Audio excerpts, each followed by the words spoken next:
talking about a Viksit Bharat at 2047. Smriti ji, I just want to read out something which has just come fresh off the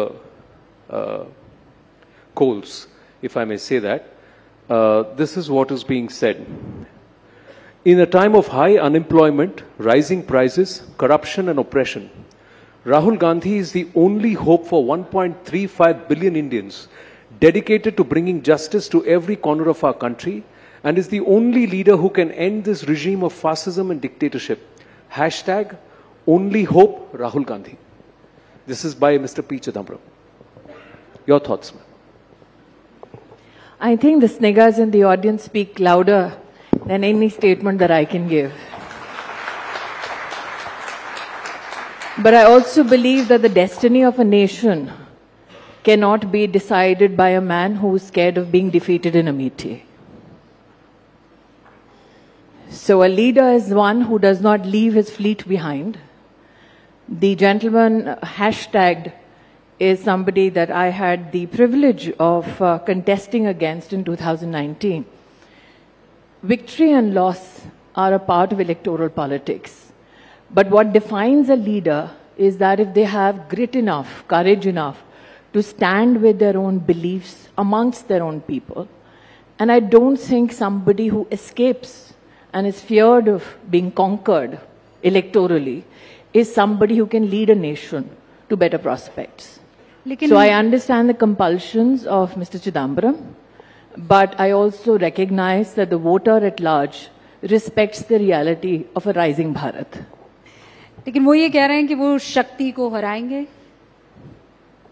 देखिए, उन्होंने कहीं ना कहीं अपने आप को एक क्लैरिफाइड पोजीशन में अब रखा है। कहा है कि मैं उस शक्ति का उल्लेख नहीं कर रहा जिसका धर्म से कोई संबंध हो, लेकिन आज के एक एक्सपेंसिव कम्युनिकेशन और मीडिया के दौर में उनकी शब्दावली छुपी नहीं है किसी से देश में। ये पहली बार नहीं है कि उन्होंने मेरे धर्म हिंदुइज्म के खिलाफ कोई वक्तव्य दिया हो, लेकिन मेरा ये मानना है कि अगर वाकई में वो सेक्युलर हैं तो धर्म की आड़ में ना लड़ें, मुद्दों के आधार पर लड़ें। स्पष्ट रूप से पूरे राष्ट्र ने उनको सुना जब उन्होंने कहा कि शक्ति जिसका हिंदू धर्म में उल्लेख है वो उससे लड़ना चाहते हैं।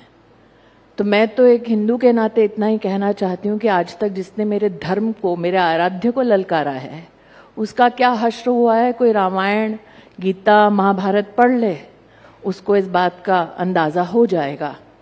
लेकिन अगर कोई हमसे ये कहे कि हम उनके शब्दों को समझ नहीं पाए और शायद उनका उल्लेख जो था वो राजनीति के कॉन्टेक्स्ट में था, धर्म के कॉन्टेक्स्ट में नहीं, तो मैं जानना चाहती हूं किस शक्ति से लड़ना चाहते हैं।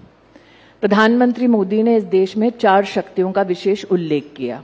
एक, नारी शक्ति, दूसरा युवा शक्ति, तीसरा कृषि की शक्ति, और चौथा वो गरीब जो अब उत्थान की ओर बढ़ रहा है। तो इन चारों में से किस शक्ति से राहुल गांधी लड़ना चाहते हैं? ये वो शक्ति की बात कर रहे हैं जो ईडी को कंट्रोल करती है, ईवीएम को कंट्रोल करती है। देखिए, पुरानी एक हिंदी में कहावत है, चोर की दाढ़ी में तिनका। अब जिसकी दाढ़ी ही तिनकों से भरी हो उसको थानेदार में भी चोर नजर आता है, लेकिन जिसने चौकीदार शब्द के इस्तेमाल के लिए सुप्रीम कोर्ट में माफी मांग ली हो उसको ये फॉल्स ब्रावाडो शोभा नहीं देता। वो इलेक्टोरल बॉन्ड्स का जिक्र कर रहे हैं। वो ये कह रहे हैं कि बीजेपी उगाही पार्टी है।